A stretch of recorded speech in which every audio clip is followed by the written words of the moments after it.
लोहा तालुक्यातील चितळी गावचा भूमिपुत्र, ज्यांची सुरुवात आम्ही सोबत होतो. एक अतिशय संघर्षातून सुरुवात ज्याची झाली ते आमचे दीपकराव. आणि खरंच आज नांदेड लोहा रोडवर आरंभ नावाचं हॉटेल आहे. त्यांनी एक 2-3 महिन्यापूर्वी सुरुवात केली. एक अतिशय चांगल्या दर्जाचं हॉटेल आणि आपल्या माणसाला सगळ्या बाबतीमध्ये चांगलं दर्जेदार सगळ्या गोष्टीचं जेवण मिळालं पाहिजे, सगळ्या गोष्टी मिळाल्या पाहिजे, यासाठी देखील सुरुवात या अगोदरपासून वयाच्या 17व्या-18व्या वर्षी, ज्या वयामध्ये आपल्या मुलांना कुठलंच काही करत नाही, त्या वयामध्ये हा माणूस उद्योग क्षेत्रामध्ये आला. विद्यार्थ्यांनी ज्यावेळेस शिकत असताना, MPSC करत असताना विद्यार्थ्यांची नीड ओळखून अभ्यासिका चालू करणार.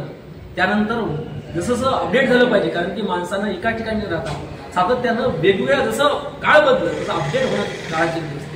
अशा प्रकारचं सातत्यानं अपडेट होत गेलं, वेगवेगळ्या व्यवसायामध्ये उतरले आणि प्रत्येक व्यवसायामध्ये यशस्वी होणारं व्यक्तिमत्व आहे. कारण की जिथं पाय ठेवणार तिथं पाणी काढणारी आपली युवकांची जात असते आणि आपण करत असतो.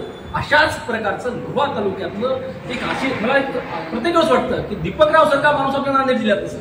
कारण की कमी वयामध्ये सातत्यानं संघर्ष करणं आणि जे ठरवलंय ते कम्प्लीटच करणं. कारण की अनेक वेळा युवक ठरवतात परंतु कम्प्लीट करायला सातत्य लिहिणं त्या गोष्टी या असतात. परंतु दीपकरावचं खरंच मनापासून खूप अभिनंदन. दीपकरावचं मलाच नाही तर आमच्या संपूर्ण वर्गमित्राला असेल, सगळं परिवाराला असेल आणि सगळ्याच मित्राला फार आनंद वाटतो. आम्ही अनेक वेळा बोलताना सांगतो की खरंच काही काम करायचं असेल दीपकरावचं करा. कारण की कुठलाही व्यवसाय करत असताना एक प्रामाणिकपणे चांगलं दिलं पाहिजे, चांगलं झालं पाहिजे.